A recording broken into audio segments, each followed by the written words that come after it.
আসসালামু আলাইকুম সবাইকে আবারও স্বাগতম। তো অনেকদিন পর আবার আমরা ক্লাসে ফিরে আসলাম। তো আজকে আমরা যে গুরুত্বপূর্ণ টপিকটা নিয়ে আলোচনা করব সেটা হচ্ছে আমাদের অ্যালকিন, অর্থাৎ অ্যালকিন কিভাবে প্রস্তুত করতে হয় বা অ্যালকিনের কিছু ধর্ম, এটা নিয়ে আজকে আমরা আলোচনা করব এবং খুব খুব সহজভাবে আমরা আলোচনা করব যাতে সবার জিনিসটা সহজ লাগে। তো যারা আমার ক্লাস দেখতেছো এবং সবাই খাতা এবং কলম নিয়ে বসে পড়ো, নোট করা শুরু করে দাও। ওকে, তাহলে চলো আমরা শুরু করি। ক্লাসটি হচ্ছে আমাদের এসএসসি 2025-এর জন্য এবং হচ্ছে এইচএসসি শিক্ষার্থীদের জন্য। তাহলে চলো শুরু করে যাই। তো প্রথমে আমরা ওই জিনিসটা একটু দেখে আনি, আমাদের অ্যালকিন। তো অ্যালকিনের সাধারণ সংকেত আমরা সবাই এটা কিন্তু জানি, তাই না? সেটা কি? আমাদের অ্যালকিনের সাধারণ সংকেতটা হচ্ছে আমাদের CnH2n। এটা বলতে কি বোঝায়? এটা বলতে বোঝায়, এগুলি আমরা কিন্তু জানি আগে সবাই থেকে। CnH2n, সিএন বলতে বোঝায়, এখানে যদি ধরো যে এখানে 2 থাকলো, কত থাকলো? 2। ওকে, মানে এন এর জায়গায় ধরো 2 নাম্বার থাকলো, এবং এইচ এর জায়গায় হবে হচ্ছে এখানে যে থাকবে তার দ্বিগুণ হবে। তার মানে এখানে কত আছে? 2, তাহলে এখানে কত হবে? আমাদের 4। তাহলে C2 আমাদের কত হবে? H4। আবার এরকমভাবে এখানে যদি থাকে হচ্ছে 3, তাহলে এটার কি হয়ে যাবে? নর্মালি এখানে দ্বিগুণ হয়ে যাবে। তো যেই যৌগগুলা, কার্বন হাইড্রোজেন যে যৌগগুলা থাকবে, তারা যদি এরকম সিকোয়েন্স মেনে চলে বা এরকম পর্যায়ে মেনে চলে, তাহলে আমরা তাদেরকে কি বলবো? আমরা অ্যালকিন বলবো। এবং অ্যালকিনে 2টা বন্ড থাকবে, তাদের মাঝখানে কয়টা বন্ড থাকবে? 2টা। অর্থাৎ কার্বন কার্বনের যে বন্ড থাকবে তাদের মাঝখানে কয়টা থাকবে? আমাদের 2টা। এরকম 2টা যদি থাকে তাহলে তাদের আমরা কি বলবো? আমরা অ্যালকিন। মানে কার্বন কার্বন 2টা দাগ থাকবে, সহজ কথা বলতে গেলে তাদেরকে আমরা কি বলবো? অ্যালকিন।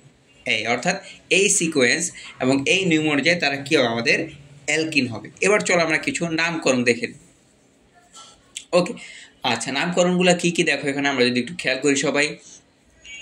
ওকে, এখানে যদি একটু দেখি, তোমরা লেজার পয়েন্ট, লেজার, এটা হচ্ছে শ্রেণী। আমরা যেমন ক্লাস 1, 2, 3, 4, 5, 6 এরকম শ্রেণীতে পড়ি, বা 9, 10, 11, 12। তো এখানেও কিছু শ্রেণী আছে, যে শ্রেণীর উপর ভিত্তি করে আমরা কি নামকরণ করব। এবং এই চারটা আমি প্রিভিয়াস ক্লাসে বা আগের ক্লাসে তোমাদেরকে দেখিয়েছি। যাই হোক, তো আগে আমরা ডান পাশে চারটা চলে আসি, যে এখানে যেখানে আমি তোমাদের দেখাচ্ছি পয়েন্ট দিয়ে, লাল পয়েন্ট দিয়ে। মনে রাখবা, কার্বন হাইড্রোজেন যুক্ত যৌগ, যেমন এখানে সি কার্বন, এইচ কি আমাদের হাইড্রোজেন, যদি এরকম যৌগে একটা কার্বন থাকে সেটাকে আমরা কি বলবো? মিথ। ওকে, যদি 2টা কার্বন থাকে সেটাকে আমরা কি বলবো? আমরা ইথ। আর যদি 3টা কার্বন থাকে সেটাকে আমরা কি বলবো? প্রপ। আর যদি 4টা থাকে সেটা হচ্ছে বিউট। 5টা তাহলে কি হবে? পেন্ট। এবং 6টা তাহলে কি হবে? আমাদের হেক্স। তো নর্মালি 6টা পর্যন্ত শিখলে আমাদের হবে 9, 10-এ যারা আসি। আর ইন্টার পর্যন্ত যারা আছি তারা আমাদের অক্টেন পর্যন্ত শিখলে হবে, আর কিছু লাগবে না। তাহলে এটা মনে রাখবো, যদি কার্বন হাইড্রোজেন কার্বনে একটা থাকে সেটার নাম কি? আমাদের মিথ। এই যে আমরা শিখলাম, কার্বন একটা থাকলে মিথ, 2টা থাকলে ইথ, 3টা থাকলে প্রপ, 4টা থাকলে কি? বিউট। এর উপর ভিত্তি করে আমরা শ্রেণী ভাগ করব। কি করবো আমরা? শ্রেণী। এরকম হলো যে এই মিথটা অ্যালকেন শ্রেণীর অন্তর্ভুক্ত। কার শ্রেণীর অন্তর্ভুক্ত? অ্যালকেন। অর্থাৎ কার্বন হাইড্রোজেন যুক্ত যে যৌগটা আছে সেটা আমাদের অ্যালকেন শ্রেণীর অন্তর্ভুক্ত। ওকে, অ্যালকেন শ্রেণীর অন্তর্ভুক্ত। মানে ধরো যে তোমার নাম হচ্ছে, ধরো যে আশিক, তো আশিক যে আছে সে হচ্ছে আমাদের অ্যালকেন শ্রেণীতে আছে। ওকে, এখন অ্যালকেন শ্রেণীতে থাকলে তাদের নামটা কি হবে? ভিন্ন হবে। যেমন আমরা যতই হোক আমাদের আশিক, আমরা 1, 2, 3, 4 উঠলে আমাদের নামটা কি হবে না? কখনো চেঞ্জ হবে না। কিন্তু আমাদের এই কার্বন হাইড্রোজেন যৌগে বা এরকম ক্ষেত্রে আমাদের কি হবে? নামটা চেঞ্জ হয়ে যাবে। অর্থাৎ এখানে ধরো যে এই মিথ যে আছে, মানে এক কার্বন বিশিষ্ট যে কার্বন হাইড্রোজেন যৌগটা আছে সে অ্যালকেন শ্রেণীর অন্তর্ভুক্ত। তাহলে ওর নামটা কি হবে? ওর নামটা হবে হচ্ছে মিথ থেকে যাবে এবং শেষে যুক্ত হবে হচ্ছে আমাদের এন। কি হবে? আমাদের এন। তাহলে দেখো, এই যে তোমরা যদি এখানে একটু খেয়াল করো, এখানে দেখো কার্বন কয়টা আছে? একটা। তাহলে কার্বন হাইড্রোজেন যুক্ত যৌগ আছে এখানে। তাহলে ওর নাম কি হবে? আমাদের মিথেন। কখন হবে? যখন সেটা কি হবে? অ্যালকেন শ্রেণীর অন্তর্ভুক্ত হবে। ওকে, এরপর চলে আসো, যদি কার্বন 2টা থাকে, দেখো এখানে C2, খেয়াল করছে এখানে C2, তাহলে 2টা কার্বন থাকলে তার নাম কি হয়? আমাদের ইথ হয়। কি হবে? ইথ। এবং এই ইথ যদি অ্যালকেন শ্রেণীর অন্তর্ভুক্ত হয় তাহলে তার নাম কি হবে? আমাদের ইথেন। কি হবে? আমাদের ইথেন। এটা আমরা আগের ক্লাসে পড়ছি অ্যালকেনের সময়। একইভাবে যদি 3টা কার্বন থাকে, কয়টা কার্বন থাকে? 3টা। প্রপ। তাহলে প্রপ, এটা যদি অ্যালকেন শ্রেণীতে হয় তাহলে কি হবে? আমাদের প্রপেন। এন যুক্ত হবে শেষে। ওকে, তার মানে এরা সবাই যদি আমাদের অ্যালকেন শ্রেণীর অন্তর্ভুক্ত হয় তাহলে তাদের নামের সাথে কি যুক্ত হবে? আমাদের এন যুক্ত হবে, যেটা আমি এই যে এখানে লিখে দিয়েছি তোমাদের সুবিধার্থে। এরপর অ্যালকিনে চলে আসে, যেটা আমাদের আলোচ্য বিষয় আজকে। অ্যালকিন যদি আসে তাহলে শেষে কি যুক্ত হবে? ইন যুক্ত হবে। কি যুক্ত হবে? ইন। তাহলে এই ডান পাশে চারটা চলে আসে, দেখো। তার মানে অ্যালকিন, অ্যালকিন হলে অবশ্যই সেটা কার্বন দুইটা থাকবে, ঠিক আছে? এটা কীভাবে হয় আমরা দেখবো। কারণ কার্বন একটা থাকলে হবে না, কারণ তাদের মাঝখানে দুইটা বন্ড লাগবে, তো দুইটা বন্ডের জন্য দুইটা কার্বন থাকতে হবে। আচ্ছা, তাহলে এদিকে আসো, ইথ। ইথ যদি হয় তাহলে এর সাথে কি যুক্ত হবে? ইন। তাহলে এটার নাম কি হবে? আমাদের ইথিন। একইভাবে যদি অ্যালকেন শ্রেণীর হয় তাহলে কি হবে? প্রোপিন। যদি তিনটা কার্বন হয়, চারটা কার্বন হলে কি হবে? বিউটিন। টিন যুক্ত হবে শেষ। অর্থাৎ এরা যারা আছে সবার শেষে কি যুক্ত? আমাদের ইন যুক্ত হবে। ওকে, আচ্ছা। এরপর চলে আসে অ্যালকাইন।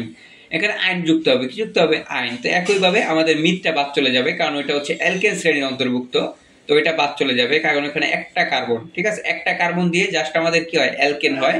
অ্যালকিন, অ্যালকাইন এগুলি হবে না। ওকে, আচ্ছা। তাহলে এটার নাম কি হবে? আমাদের ইথাইন। দুইটা কার্বন। তিনটা হলে কি হবে? প্রোপাইন। চারটা করলে কি হবে? বিউটাইন।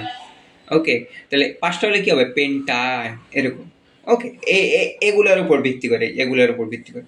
ওকে, এবার একটা শ্রেণী চলে আসে, নাম হচ্ছে অ্যালকোহল। অ্যালকোহল এটা কিরকম থাকবে? এটা মনে রাখবে, এটা স্ট্রাকচারটা হচ্ছে CnH2n+1। কিরকম? CnH2n+1 মানে হচ্ছে জিনিসটা এরকম। আমি তোমাকে একটু দেখাই, একটু কলম দিয়ে যদি আমরা একটু দেখাই তোমাদেরকে, তাহলে বুঝতে সুবিধা। CnH2n+1, CN মানে ধরো যে এখানে আছে, ওই ধরো যে এখানে আছে এক, কত আছে? ধরো যে এখানে এক আছে, কত আছে? এখানে C1। তাহলে H যদি আমরা এখানে লিখি তাহলে নিয়ম হচ্ছে এখানে যে থাকবে তার থেকে 2 গুণ এবং তার সাথে 1 যুক্ত হবে। তাহলে 1 এর 2 গুণ করলে কত হবে? 2 প্লাস কত আমাদের? 1, তাই না? এরকমই তো হয়, স্ট্রাকচার তো এরকমই বলে, তাই না? তার মানে এটা কি হবে? C1H3। মানে সহজ কথা আমরা কি লিখতে পারি এটাকে? CH3। এরকম স্ট্রাকচার হবে, ঠিক আছে? তার মানে কি হবে? CH3 মানে এখানে যে থাকবে, এই n এর জায়গায় যে থাকবে সে কি হবে? ওখানে সে কি হবে? দ্বিগুণ হবে আর 1 যোগ করবে। ক্লিয়ার? আচ্ছা, তাহলে চলো আমরা শিখি তাহলে। তাহলে যদি OH থাকে, এরকম এরকম স্ট্রাকচার বা গাঠনিকে যদি OH থাকে তাহলে কি হবে? আমাদের অল নাম যুক্ত হবে। কি হবে? আমাদের অল। আগে যুক্ত হয়েছে এন, ইন, আইন, এখন যুক্ত হবে কি? আমাদের অল। তাহলে এখানে চলে আসবে যে মিথানল। তাহলে এখানে সি এর নিচে মনে মনে কি আছে? 1, যেটা আমরা যে দেখাইছি CH3। আর এখানে কি যুক্ত আছে? যে OH। তার মানে একটা কার্বন থাকলে কি হবে? মিথ। যেহেতু অল যুক্ত হবে তার মানে এটার নাম কি? আমাদের মিথানল। মিথানল। ওকে, এরকম যুক্ত হবে। আচ্ছা, এরপর আসো, যদি 2টা কার্বন থাকে, দেখো 2টা কার্বন, তার মানে এটার নাম কি হবে? আমাদের ইথ হবে। 2টা কার্বন থাকলে কি হবে? ইথ। এবং দেখো যে এই স্ট্রাকচারটা মেনে চলেছে কিনা। হ্যাঁ, কারণ কার্বন 2টা আছে, 2 দুগুণে 4, যোগ করলে কত হবে? 1/5। অর্থাৎ এখানে যে থাকবে তাকে দ্বিগুণ করে 1 যোগ করার পর যদি ওই যুক্ত থাকে তাহলে সেটাকে আমরা কি বলবো? ইথানল। ওকে, তার মানে কার্বন 2টা আছে দেখে কি হবে? ইথানল। যদি 3টা থাকতো তাহলে কি হবে? প্রোপানল। 4টা থাকলে বিউটানল। 5টা থাকলে পেন্টানল। এরকম। ওকে, তাহলে আমরা এইটুকু আমরা আশা করি সবাই বুঝতে পারছি অ্যালকোহল পর্যন্ত। এবার পরেরটুকু যদি আমরা দেখি, এরকম আরো অনেক নামকরণ আছে, বাট এগুলা হচ্ছে বেসিক, এগুলা জানলে নর্মালি আমাদের হয়ে যাবে। ওকে, মানে জৈব যৌগ শিখতে হলে এগুলা বেসিক কিছু জেনে নিতে হবে আমাদের। এবার অ্যালডিহাইড চলে আসে, আমরা অ্যালডিহাইড। ওকে, অ্যালডিহাইড এদেরকে চেনার উপায় হচ্ছে এদের শেষে CHO থাকবে। কি থাকবে? আমাদের CHO। ঠিক আছে, কি থাকবে? আমাদের CHO। আর স্ট্রাকচার আগের মতো, এখানে যে থাকবে তার থেকে দ্বিগুণ হবে এবং 1 যুক্ত হবে। দ্বিগুণ হবে এবং কি যুক্ত হবে? 1 যুক্ত হবে। এবং থাকবে হচ্ছে কত? CH। তো যাদের শেষে এরকম CHO থাকবে তাদেরকে আমরা কি বলবো? অ্যালডিহাইড বলবো। কি বলবো আমরা? অ্যালডিহাইড। এখানে চলে আসে, তাহলে স্ট্রাকচার সেম আছে। এই দেখো কি আছে? CHO। এখন এখানে কার্বন কয়টা আছে? দেখো, এই একটা কার্বন আর হচ্ছে কি এই একটা কার্বন। তাহলে 2টা কার্বন থাকলে সেটাকে আমরা কি বলি? ইথ। তার মানে এটার নাম কি হবে? এল যুক্ত হবে। তাহলে কি হবে? ইথানেল। ইথানেল। ইথানেল। ওকে, অ্যালকোহল থাকলে কিন্তু অল হতো, এটা হচ্ছে এল যুক্ত হবে। এল। ইথানেল। এই যে অ্যালডিহাইড, এই যে এল প্রথমে যে নামটা আছে ওইটা যুক্ত হবে। ইথানেল। যদি 3টা হয় তাহলে কি হবে? আমাদের প্রোপানেল। এই যে কার্বন 2টা আর একটা কয়টা 3টা, এইভাবে চিন্তা করব। তাহলে এটার নাম কি হবে আমাদের প্রোপানেল। আর যদি 4টা হয় তাহলে কি হবে বিউটানেল নেল, ঠিক আছে। 5টা থাকলে পেন্টানেল। এই এরকম এরকম ভাবে বুঝে নিব আমরা। আশা করি সবাই বুঝতে পারছে, এগুলো একটু মনে রাখবো তাহলে হবে। চিনার উপায়। এরপর আসো কার্বক্সিলিক অ্যাসিড। যাদের সিজে COOH থাকে, যাদের সিজে COOH থাকে, তারা নর্মালি হচ্ছে কি কার্বক্সিলিক অ্যাসিড। এবং এদের নামের শেষে অয়িক অ্যাসিড যুক্ত হবে। কি যুক্ত হবে আমাদের? অয়িক অ্যাসিড। আসো তাহলে দেখি আমরা। স্ট্রাকচার আগের মতো, এখানে যে থাকবে তার থেকে দ্বিগুণ হবে এবং এক যুক্ত হবে। ওকে, এটা দেখো তাহলে এখানে কয়টা কার্বন? এই একটা কার্বন আর হচ্ছে কি আমাদের এই একটা কার্বন, তাহলে কয়টা? 2টা। তাহলে নামটা কি হবে? 2টা কার্বন তাহলে ইথ হবে, এবং সে যুক্ত হবে অয়িক অ্যাসিড, তাহলে কি হবে? এটার নাম ইথানোয়িক অ্যাসিড, এরকম। হ্যাঁ, আবার যদি 3টা থাকে, এই যে 2টা আর একটা করে 3টা, তাহলে কি হবে? Propanoic acid. আর 4টা থাকে বিউটানোয়িক অ্যাসিড, 5টা থাকলে পেন্টানোয়িক অ্যাসিড। তো অয়িক কখন যুক্ত হবে? যখন COOH থাকবে। এগুলো একটু মাথায় রাখতে হবে। হ্যাঁ, এই হচ্ছে আমাদের বেসিক যে জিনিসগুলা, সেগুলো আমাদের জানতে হবে যৌগ চিনার জন্য। তার মানে OH থাকলে হবে অ্যালকোহল, অল যুক্ত হবে। এলডিহাইড, CHO থাকবে, এল যুক্ত হবে। কার্বক্সিলিক অ্যাসিড কি যুক্ত হবে? অয়িক অ্যাসিড যুক্ত হবে। আশা করি তোমরা এইটুক একদম ক্লিয়ার। এরপর আমরা চলো আসল জিনিস চলে গিয়ে, এইবার আসা হচ্ছে মেইন জিনিস আমাদের।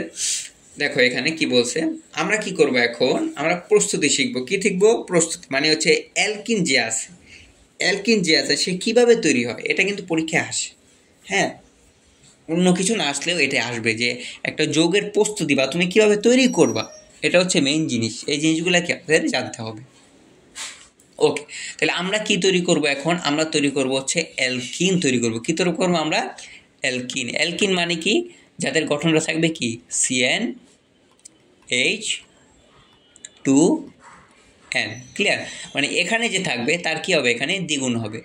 ওকে, আচ্ছা। এছাড়া অন্যভাবে বলতে গেলে তাদের মধ্যে 2টা বন্ড থাকবে। কয়টা বন্ড আমাদের? 2টা বন্ড থাকবে, ক্লিয়ার? অর্থাৎ কার্বন কার্বন যদি থাকে এইভাবেও চিনতে পারবো আমরা চাইলে। আরেক উপায় হচ্ছে এইভাবেও চাইলে আমরা চিনতে পারবো যে তাদের মধ্যে কয়টা বন্ড থাকবে? 2টা। ওকে, এখন এইভাবে কি করব? আমরা তৈরি করব। ওকে, তাহলে চলো কিভাবে তৈরি করা হয় আমরা একটু দেখি। প্রথম যেটা আছে তোমরা একটু খেয়াল করো, লেখছি ইথাইল ক্লোরাইড থেকে।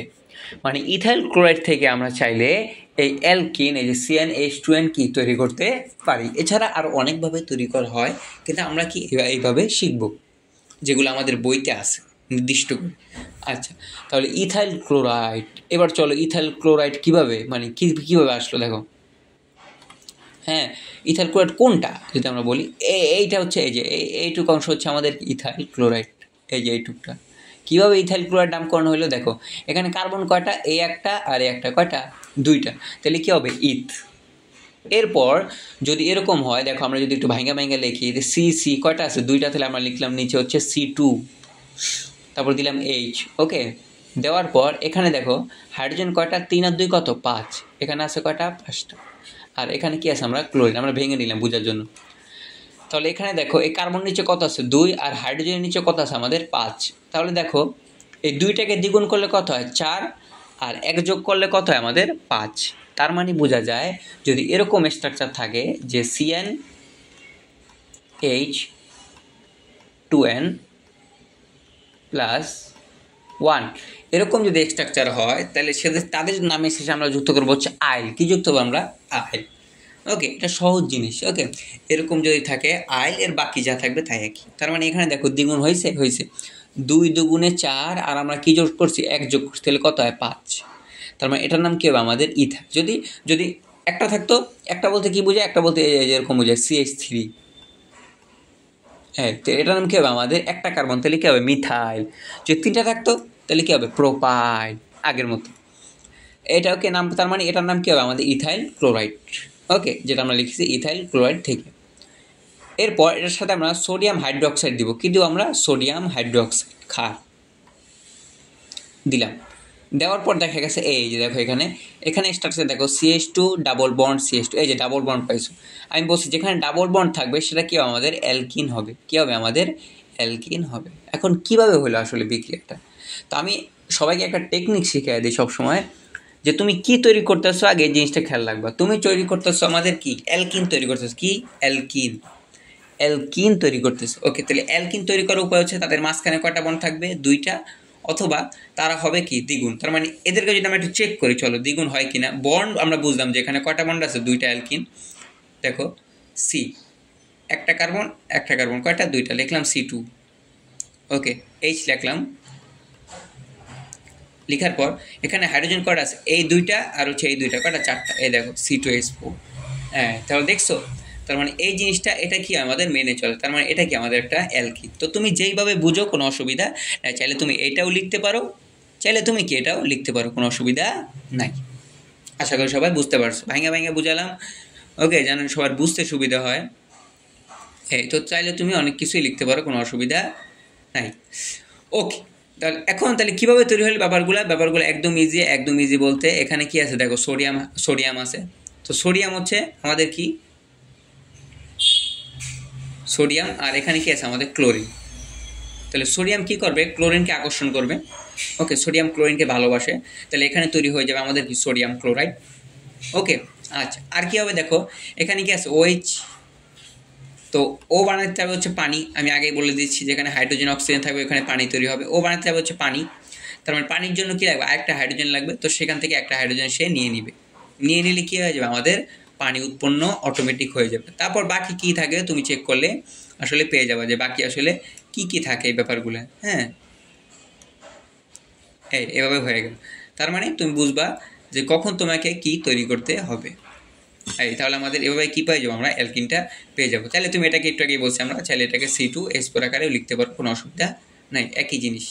তো এটাকে ভাঙলে এটাই পাওয়া যায়। এটা ভাঙলে আমরা শিখাইছি। এরপর আছে দেখো ইথানল থেকে, ইথানল, এই যে একটু আগে কিন্তু আমরা শিখছি, এটা চলে পড়ে আসছি যে কার্বন কয়টা আছে এখানে, দুইটা, কয়টা আছে, দুইটা, তাহলে যুক্ত হবে কি আমাদের ইথ। ওকে, তাহলে শেষে কি আছে দেখো, OH আছে, কি আছে আমাদের OH, কি আছে OH, তাহলে এটা কি আমাদের ইথানল। তাহলে আমরা চলো একটু ব্যাক করে চলে আসি, অনেকের হয়তো বুঝতে অসুবিধা হতে পারে। এই দেখো, এই যে ইথানল, এই যে দেখছো, এই যেখানে চলে আসো, এই অ্যালকোহল, শেষে কি থাকবে OH, তার মানে দুইটা কার্বন থাকলে কি হবে আমাদের ইথানল। তার মানে এটা আমাদের কি হবে, ইথানল। ইথানলের সাথে যখন সালফিউরিক অ্যাসিড দিবে, সালফিউরিক অ্যাসিড, এটাকে কি বলা হয়, H2SO4 সালফিউরিক অ্যাসিড দেওয়ার পর সেখান থেকে পানি বের হয়ে যাবে। কি বের হবে, পানি। মনে রাখবা H2SO4 আরো কিছু যৌগ আছে যাদের ক্ষেত্রে কি হয়, বিক্রিয়া থেকে কি হয়, পানি বের হয়ে যায়।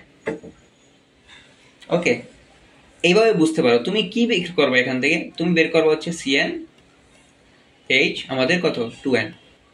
তার মানে এখানে কার্বন কয়টা আছে দেখো, সহজভাবে বুঝে, কার্বন কয়টা আছে, দুইটা।